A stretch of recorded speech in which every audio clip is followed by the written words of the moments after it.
Bueno, lo primero es, soy David Velasco, jesuita, enviado al ITESO en la primavera, no, en el verano de 1997. Es que ya hace mucho tiempo de eso.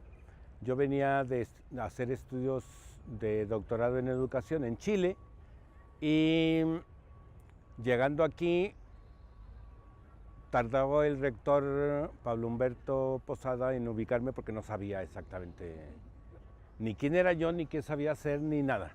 Y lo más interesante de esto, y conecto ahorita con la pasión que les comentaba, es que a lo largo de mi vida en la Compañía de Jesús, yo trabajé en sectores populares. O sea, todos mis proyectos en los que participé fueron proyectos de educación popular.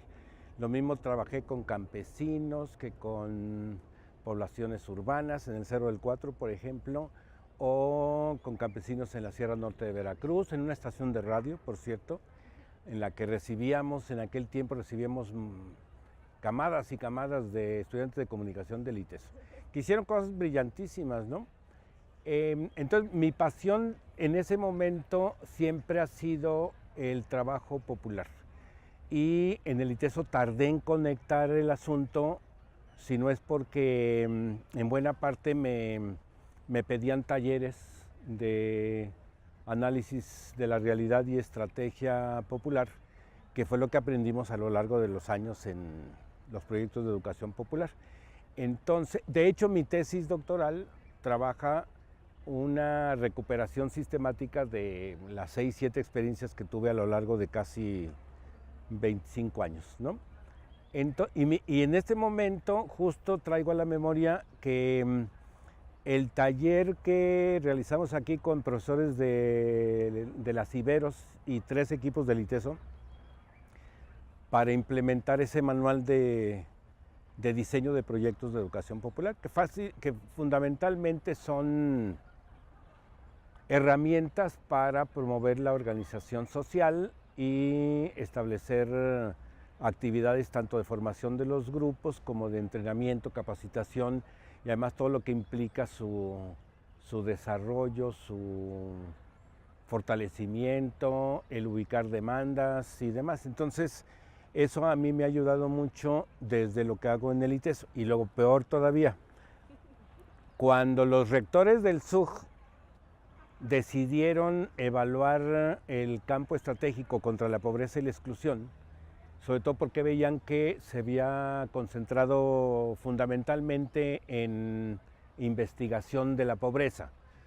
Hay 8 o 9 tomos que se llaman Los rostros de la pobreza, que testimonian el riquísimo trabajo que se hizo a lo largo de 10, 12 años.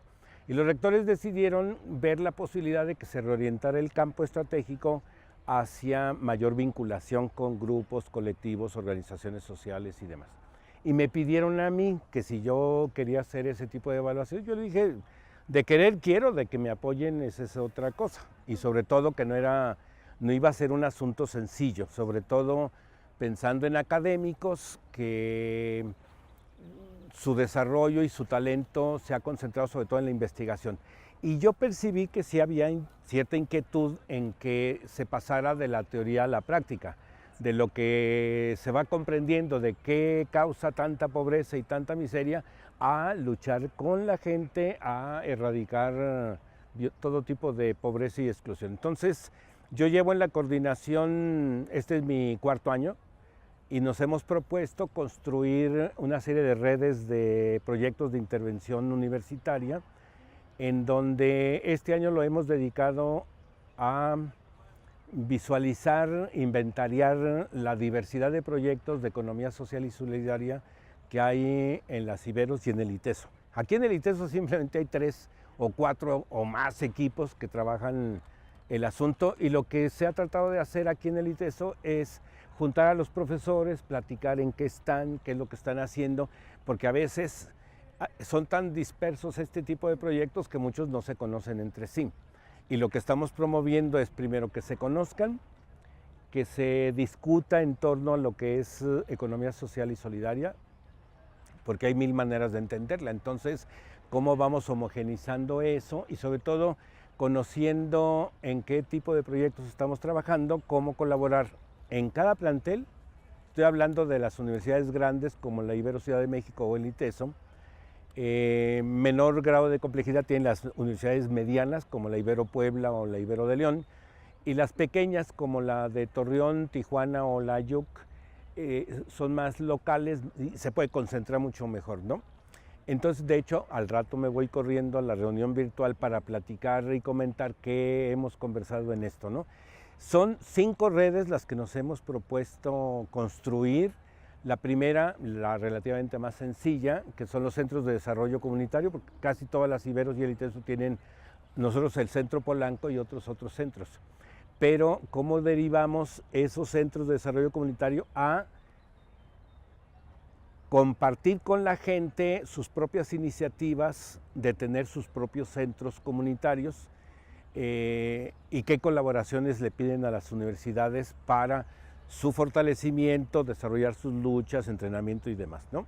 El segundo eje que nos propusimos es uno terrible, porque la situación de violencia del país nos exige respuestas y además Jesuitas por la Paz, que es otra institución de la provincia mexicana, se ha propuesto generar sinergias y con ellos trabajamos una red que se llama Violencias, Cultura de Paz y Reconstrucción del Tejido Social. En eso estamos tratando de juntar tanto proyectos de intervención, que aquí en el ITESO solamente hay más de 30 proyectos que de alguna u otra manera trabajan el tema de violencias y tejido social.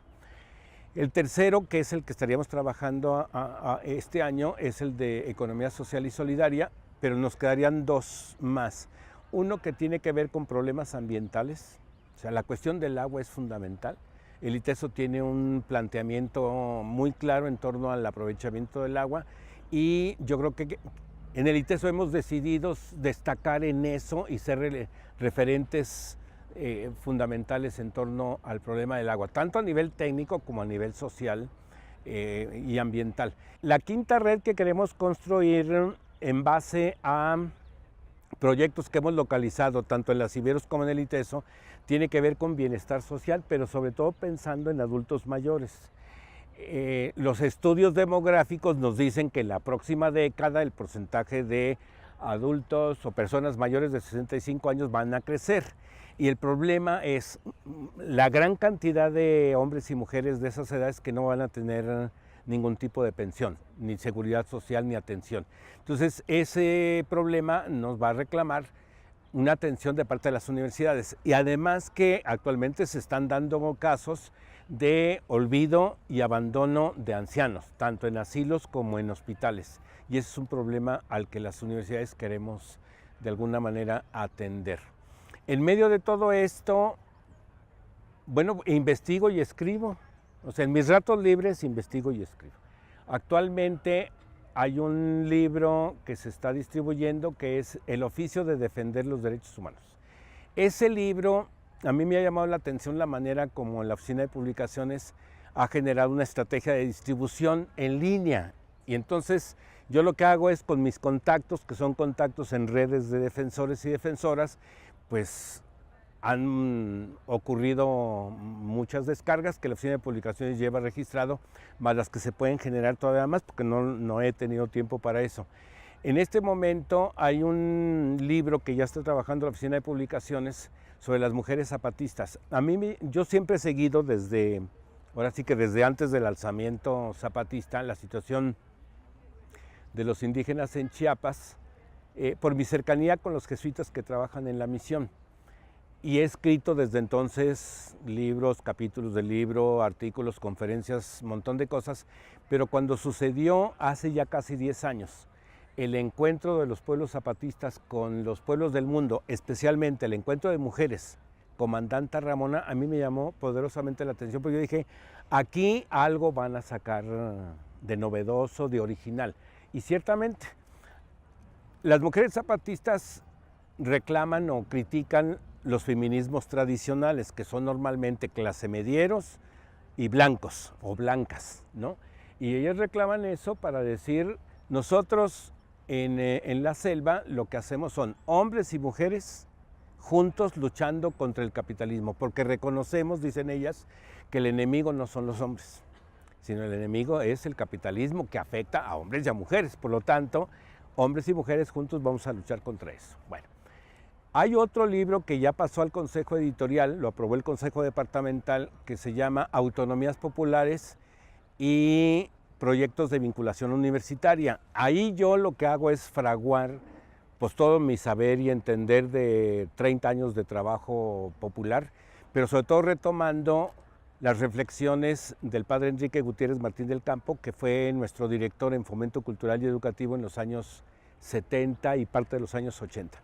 Ya tuve un taller exploratorio con gente del ITESO y con gente de las Iberos, y el resultado fue impresionante, sobre todo porque no conocían ese tipo de herramientas y sobre todo no entendían como el entramado teórico-metodológico para diseñar un proyecto con la gente, que tiene que ser un proyecto colaborativo, dialogal, y no la del universitario ilustrado que llega y se presenta como el que sí sabe, que llega con el que no sabe. Y eso hay que romperlo simplemente porque la gente, sea en el campo, sea en la ciudad, tiene saberes que los universitarios desconocemos. Entonces, un diálogo para diseñar un proyecto de construcción de autonomías populares, que significa fundamentalmente en qué y cómo queremos resolver los problemas que enfrentamos, sean de tipo económico, sea de tipo educativo, sea de tipo político incluso, o sea incluso de integración familiar y de alimentación y fortalecimiento de la espiritualidad o la religiosidad. Y esto lo vamos a ensayar en un diplomado que hacemos juntos, Jesuitas por la Paz y el ITESO y las Iberos, en la comunidad de Cherán. Es un diplomado de economía social y yo les voy a proponer, simplemente dialogando con la gente, con los que toman el diplomado, que podamos definir de qué recursos tenemos y contamos y hacia dónde queremos movernos, desarrollar y por lo tanto qué autonomía indígena en esa comunidad podemos apuntalar. Desde la base de que Cherán es una comunidad autónoma que ha dado sus luchas por su cuenta desde hace algunos años. Y Jesuitas por la Paz y el CAP-SUG unen esfuerzos para colaborar con estos comuneros. ¿Qué más les puedo contar? Bueno, coordino el programa de investigación del departamento. Y eso para mí es un gusto especial porque es una manera de animar a mis colegas a que unan esfuerzos con otros esfuerzos. Por ejemplo, la última sesión tuvimos la presentación del proyecto del Observatorio de Justicia, que llevan dos profesores, la doctora Azul Aguiar y el doctor Jesús Ibarra, con más gente que va a colaborar, tanto de la UDG como del Colegio de Jalisco, y les propuse y les pareció bien que yo sugiriera la posibilidad de que las Iberos también tuvieran su observatorio de justicia y que vieran la posibilidad de que hubiera un esfuerzo conjunto para intercambiar experiencias y ver maneras de desarrollar. Entonces es una manera como en el SUG me toca a mí en la coordinación del campo contra la pobreza y la exclusión, pues empujar iniciativas y propuestas de mucha gente, ¿no? En eso ando. ¿Qué más les cuento? ¿Qué espera que los lectores rescaten de lo que ha publicado? Mira, fundamentalmente, y me pasó en la primera ocasión que tuve de entregar personalmente el libro El Oficio de Defender, porque lo entregué en el Foro de Derechos Humanos en la Loyola de Acapulco.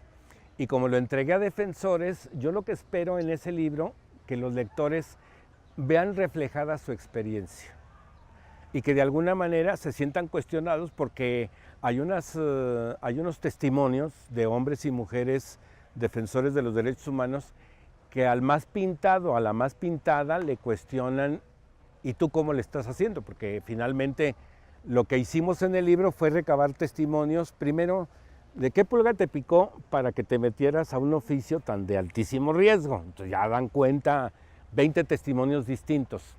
Luego, ¿cómo enfrentas la intimidación, las amenazas, el hostigamiento? Y bueno, se van intercambiando experiencias de cómo le hacen. Pero la pregunta clave es ¿qué te anima a mantenerte a pesar de que mataron a tu compañero, a tu compañera, que recibiste amenazas de muerte, que tuviste que salir del país, etcétera? Y esa parte es la más fina, la más bella y yo diría la más tierna, porque a la gente le remueve las entrañas el decir, y a pesar de todo, seguimos en pie y seguimos luchando.